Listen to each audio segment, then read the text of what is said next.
Pronto, malta, enquanto ali o professor Rui prepara. Já está, ok. Não, mas eu acho que tenho voz suficiente para. Tipo microfone, não, estou a brincar. Vai apresentar, digamos, o nosso colega Marcelo, que já é o nosso alumno também, portanto, também passou de facto pela formação aqui, e é com muito gosto, efetivamente, também vemos estas dimensões, portanto, de uma espécie de maturação de percurso, em que efetivamente primeiro estamos desse lado e depois estamos deste lado, muitas vezes a apresentar, portanto, e é efetivamente com muito gosto que nós, portanto, temos aqui o Marcelo, portanto, a apresentar o seu short paper, que é a criação espontânea da animação, que aliás é um percurso, digamos, que ele já faz há muitos anos, este gosto pela animação performativa, nomeadamente a partir de captação de ecrã, de jogos, enfim, por aí fora, foi nós assistimos, e, portanto, a apresentação dele, portanto, vai ser mais ou menos, portanto, relacionada com esse aspecto geral. Ele tem publicado, portanto, eu tenho apresentado alguns aspectos noutros sítios, nomeadamente em Avanca, portanto, e alguns, que é um festival de cinema, como não sei se vocês sabem, mas tem efetivamente todo o interesse para nós, nomeadamente no âmbito de investigação, porque como estamos a ver, portanto, a ESMAD, portanto, e nomeadamente o mestrado em vídeo interativo, portanto, e a licenciatura em multimédia e o teste em motion design e efeitos visuais, alavanca muito, e o teatro, portanto, as animações de jogos, alimenta muito a animação, nomeadamente a animação performativa. Ok? Portanto, Marcelo, por favor.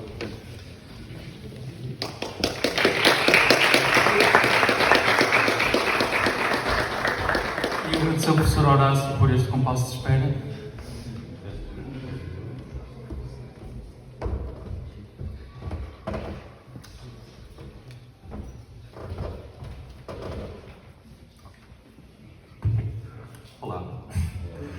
Olá a todos, boa tarde. Eu vou tentar não me estender muito na apresentação, mas queria agradecer, claro, ao professor Horácio, ao professor Luís Leites e, claro, ao Intermídia Artes e a ESMAD, a Escola Superior de Mídia Artes Design, por toda a oportunidade, por estar aqui desse lado como docente e também por me ajudar a construir todo esse percurso que eu construí.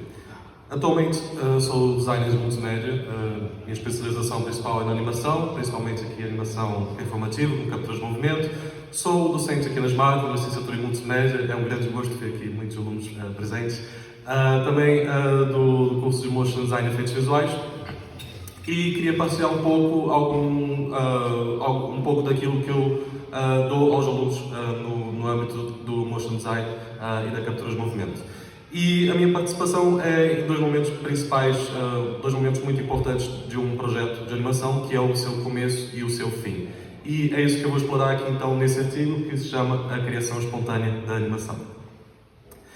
E nesse artigo eu pretendo demonstrar o potencial das tecnologias emergentes e aqui tentar relacionar um pouco ao tema do Intermídia Artes, da inteligência artificial e também mostrar um pouco como é que isso se encaixa aqui na animação, mas também quero falar um pouco sobre a captura de movimento, sobre a cinematografia, sobre as tecnologias recentes, mas a pergunta principal que eu quero responder e que provavelmente todos aqui querem saber, ou a maior parte, quem está interessado principalmente em seguir essa área, que é como fazer um filme de animação.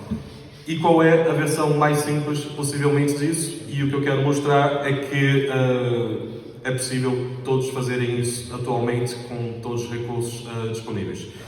Em relação à motivação, é claro, a minha motivação principal em todo o meu percurso foram as histórias. Eu sou apaixonado por histórias, por ouvir e contar histórias em diferentes meios. E o que nos distingue enquanto seres humanos, de fato, é a nossa história. Não é tanto as nossas qualidades e defeitos, mas sim o nosso percurso e aquilo que fizemos e as histórias que contamos. E isso tem um papel fundamental na nossa sobrevivência porque nos ajuda a entender o mundo e a conceber e imaginar o futuro. Tudo aquilo que nos rodeia, tudo aquilo que existe, em algum momento foi imaginado e posto numa folha de papel e é trazido aqui para a realidade. E é claro que, nesse sentido, a animação ocupa um papel fundamental, principalmente em duas funções, que é partilhar informação e entreter e informar. É unir, de certa forma, o racional e o emocional, e é isso que produz resultados.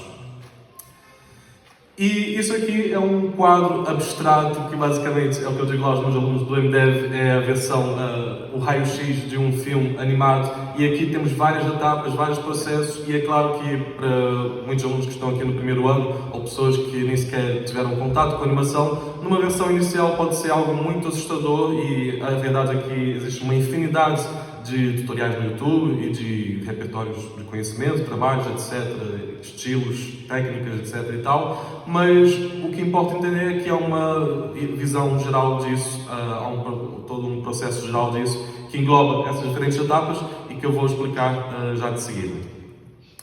Mas, para começar a falar sobre histórias, eu aqui vou tentar ser muito rápido, porque por mais que eu goste da história da animação, não posso me estender muito aqui nesse âmbito, mas há 4 momentos particulares que são muito importantes serem mencionados aqui na história da captura de movimento, a começar por aquele que é considerado um dos primeiros filmes de animação da história, que é o Humorous Faces of Funny Faces, acho que disse bem, lá do Sr. James Blackton, feito em 1906, e aqui conseguimos notar um pequeno problema recorrente até a animação atual, que é a preocupação com a imagem. De facto, os desenhos são muito bem feitos e a imagem é muito interessante, mas o nosso foco principal deve ser no movimento, porque é aí que está a motivação e é aqui que transmitimos as emoções.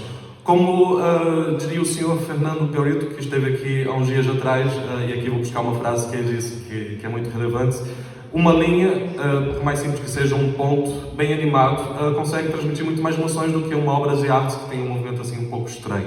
E por isso que aqui um dos focos desse artigo também é mostrar a relevância do movimento e como é que conseguimos alcançar esse tipo de expressão.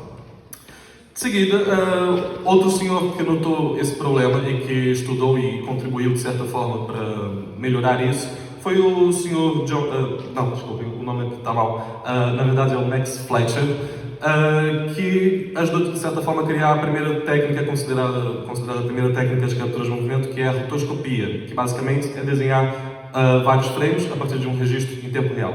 E aqui o que vocês estão a ver é o palhaço Coco, que foi um dos personagens mais icónicos na história da animação, que na verdade é o irmão do Max Fletcher, e aqui ele fez uma gravação e fez vários desenhos por cima.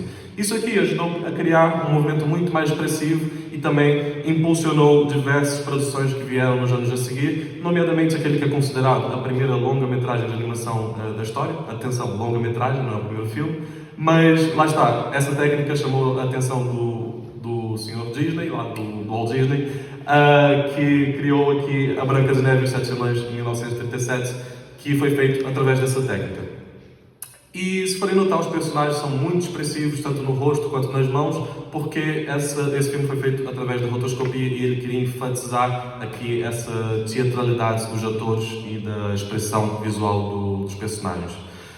Mas depois disso também temos outro nome muito importante, que é o John Lasseter, porque ele introduziu a computação gráfica e as novas tecnologias em a indústria da animação, que até então era voltada para um público muito infantil e com temas muito lúdicos e fantasiosos. A maior parte das histórias eram sobre contos, mas a partir do momento em que conseguimos animar a nossa câmera e entrar realmente no mundo da animação, conseguimos abordar mais temas e a partir daí é claro que surgiram vários filmes a falar sobre o cotidiano, sobre a nossa realidade e buscar vários simbolismos que conseguimos identificar facilmente na nossa vida real. Tanto que, se forem ver vários filmes da Pixar, abordam temas até muito adultos, apesar de serem filmes infantis. E aqui é importante mencionar a primeira longa-metragem feita de animação em 3D, que foi o Toy Story, e que ajudou a impulsionar essa técnica nessa indústria. E aqui esses 4 momentos são importantes para refletir um pouco de onde viemos e onde é que estamos, por todas as etapas que a animação passou. A imagem que até então era 2D passou a ser tridimensional, os filmes passaram a ter mais profundidade e conseguimos abordar temas mais realistas. O tempo, que antes era síncrono, precisamos esperar terminar várias etapas para começar outra, agora passou a ser em tempo real, conseguimos ver as coisas acontecerem em tempo real. Da mesma forma que a visualização, que antes era passiva e no nosso ecrã, agora passou a ser interativa e conseguimos ver uma piada, ou então em realidade virtual, ou então diversas outras formas. E é claro, aqui buscando o tema do Intermídio de Artes desse ano, a concepção que até então era feita unicamente por humanos, a verdade é que tem sido cada vez mais produzida pela inteligência artificial e conseguimos produzir histórias, textos e mesmo filmes animados. É claro que aqui isso não, na minha opinião, e acho que também é importante refletirmos sobre isso, não passa de uma ferramenta para nos auxiliar enquanto conhecedores de história, porque não deve, de forma alguma, substituir por completo o nosso papel aqui nesse sentido. E aqui citando o Sr. Richard Williams, responsável por uma das bíblias de animação, o Kit de Sobrevivência da Animação, um dos livros mais conhecidos nessa área, ele diz que a animação, por mais complexa que possa parecer, não passa de uma série de passos simples que devem ser feitos um de cada vez, numa ordem e num processo lógico.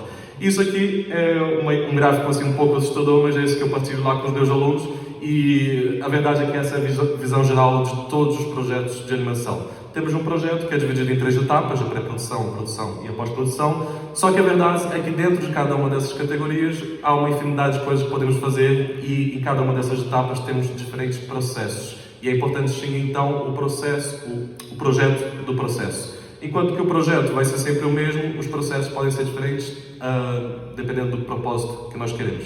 Nesse caso, eu quis fazer um pequeno filme de animação em 3D para vos mostrar aqui que qualquer pessoa, qualquer um de vocês consegue fazer isso atualmente com recursos gratuitos na vossa casa, com os vossos computadores, tudo aquilo que se faz em Hollywood e coisas espetaculares e tal, aqui na Smart também. E aqui eu pus uma lista de vários programas para cada uma dessas categorias e conseguimos notar que há um programa em comum entre todos, que é o Blender, que tem sido cada vez mais usado na indústria, tem se tornado cada vez mais popular, e é isso que eu vou explorar aqui um pouco, muito rapidamente, sobre esse software. E também do Rococo Studio, que é uma ferramenta também gratuita que eu já vou falar a seguir. Mas uma coisa que eu não falei tanto no artigo, mas que eu quero complementar aqui agora, que também se calhar pode ser muito interessante para o público que nós temos, que são os estudantes, e também citar uma frase que foi dita exatamente nesse auditório há 2 dias atrás pelo Sr. Fernando Gaurito, que é como começamos então a fazer os filmes, que na maior parte das vezes é onde temos o maior bloqueio criativo, é saber dar o primeiro passo. E ele disse uma frase muito interessante, que é: se queres falar ao mundo, fala de ti próprio, e é um pouco isso que eu tento falar com aquilo que eu faço e com as histórias que eu crio, é tentar buscar alguns simbolismos com algumas coisas que eu gosto da minha vida, ou algum momento que eu tenha passado, e aqui eu tentei pensar então qual foi o maior desafio para fazer aqui o tal filme para vos mostrar, que foi exatamente o bloqueio criativo. E aqui eu criei uma premissa que é: e se um escritor tivesse um bloqueio criativo? Aqui há uma estratégia do Gianni Rodari, que também era um ilustrador, que é o binómio da fantasia, que é uma estratégia que eu sugiro a vocês. Também tem um livro que é a Gramática da Fantasia, que também é muito interessante, que é pensar num contexto e buscar algo completamente diferente e adicionar esse contexto. Por isso, eu imaginei que se esse escritor fosse então um astronauta que estivesse na Lua e tivesse que sair da Lua a partir de uma ideia qualquer. Por isso aqui comecei a fazer uns rabiscos, algumas histórias, fiz aqui um moodboard, imaginei também a estação do metro, que é onde eu ponho o metro todos os dias para ir para casa depois do trabalho, e imaginei se esse escritor estivesse então na estação do metro, se essa estação fosse na Lua, se ele estivesse no espaço, se tivesse que sair dali e voltar para casa através de uma ideia, e tentei criar alguma história maluca a partir disso. Aqui, a única coisa que importa é termos uma premissa, temos só um segundo. Um começo e um fim, e no meio colocar aqui um obstáculo, e então buscar uma série de referências visuais para complementar então essa premissa. Depois temos que escolher um estilo, e aqui eu vou categorizar a animação em três categorias muito gerais, que é a animação 2D, 3D e a animação tradicional. Aqui na animação tradicional podemos incluir o stop motion, a animação por areia ou diversas outras técnicas. E na animação 3D há uma infinidade de coisas que podemos fazer, tanto na animação 2D também há arte generativa, entre outras coisas, não queríamos estender muito nessa parte, mas a partir daqui é uma questão de tomar decisões para cada uma dessas etapas. Então vou falar então um pouco sobre o processo técnico, para não me estender muito mais. Bem, eu usei o Blender, e aqui eu utilizei uma ferramenta do Blender que é o Skin Modifier, que basicamente permite criar personagens através de curvas e vértices e transformar essas curvas em um personagem 3D. É claro que aqui há várias formas de criar personagens 3D, pode ser através da modelação direta, que é buscar um cubo e fazer a extrusão de várias partes, ou então fazer a escultura digital e depois fazer a otimização do modelo, mas aqui o Blender tem essa ferramenta e pareceu muito interessante, e que também permite criar automaticamente um rigging. Depois eu criei um estilo mais estilizado, por isso eu criei subdivisões para o rigging para ficar algo mais cartunesco, mais engraçado. A partir dessa modelação do corpo, eu fiz a modelação da roupa, E dos maiores problemas em personagens é a sobreposição de geometrias, por isso eu simplesmente criei material invisível para o corpo, para esconder o corpo, e depois eu tinha roupa por cima e isso já resolvia uma série de questões. A partir do momento que eu tinha roupa, o rigging, criei aqui alguns detalhes para o personagem, e a partir disso seria o suficiente então para começar a trabalhar a animação do personagem em si. Outra coisa que eu também usei foi alguns shaders personalizados do Blender. Como o render costuma ser o maior problema na animação, eu queria algo que fosse simples e fazível num curto espaço de tempo, porque o maior desafio disso foi entregar tudo a tempo, e agradeço mais uma vez a comissão por terem aceito ali alguns atrasos. Mas aqui também temos diversas ferramentas no Blender que podemos usar, não só no Blender, mas também no Maya. Eu sei que a maior parte de vocês também tem Maya, mas aqui há uma série de escolhas que podemos tomar em função das limitações que nós temos. De seguida, citando também o Sr. Hayao Miyazaki, ele diz que os animadores são atores que atuam através daquilo que animam, e em vez de animar o nosso computador, também podemos animar com o nosso corpo, e é isso que fazemos lá em capturas de movimento. E aqui é importante mencionar que a captura de movimento não deve se limitar a um simples registro da realidade, mas sim a uma reinterpretação disso. Ou seja, quando nos colocamos como atores, devemos imaginar como é que serão os nossos personagens. E aqui eu queria citar uma ferramenta que estamos a explorar recentemente. O Rococó basicamente trabalha com softwares, hardwares. Este tem um kit de captura que é pago, também tem licenças pagas, mas a verdade é que há pouco tempo eles lançaram uma versão completamente gratuita deste software que trabalha com inteligência artificial, reconhece o padrão do corpo humano, e a partir desse padrão ele cria então peço desculpa, só um segundo.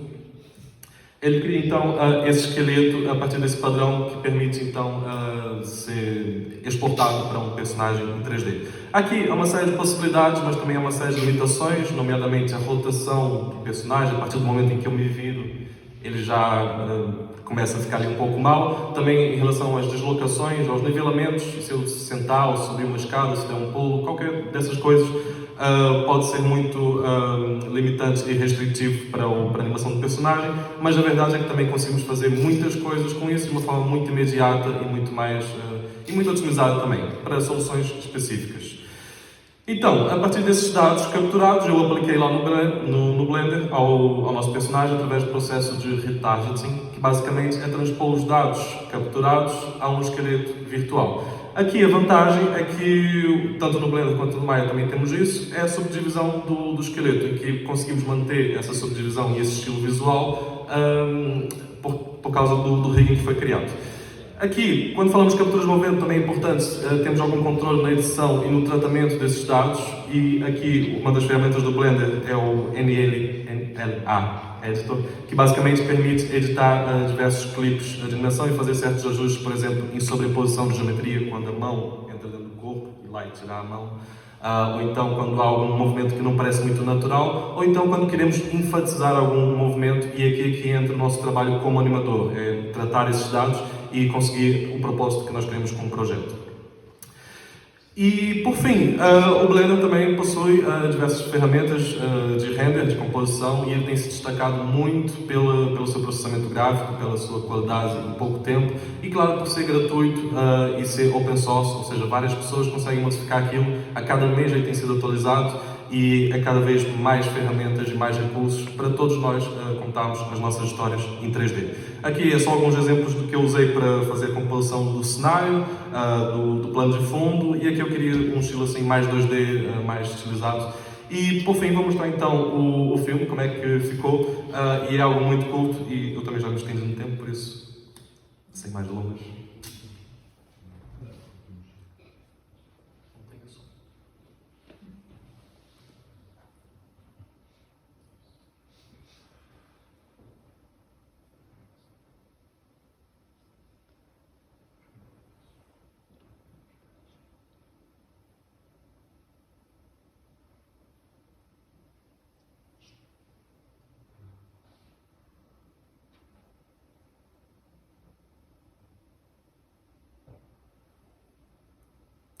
Bem, não teve som, mas também não tem problema, não quero me estender muito mais. Mas só para concluir, então, a animação é de facto a arte do futuro, mas a essência da animação não é tanto a imagem, mas sim aquilo que nós queremos conceber, as nossas ideias. E a inteligência artificial aqui teve um grande papel em otimizar isso, mas não deve substituir o nosso papel enquanto criativos. E também não devemos perder o nosso propósito final, que é contar histórias, e aqui eu espero que vocês consigam contar histórias com todos esses recursos que estão disponíveis, daquilo que se faz lá fora, conseguimos fazer aqui dentro das nossas casas com os nossos computadores. Peço desculpa pela extensão, mas obrigado mais uma vez pela atenção.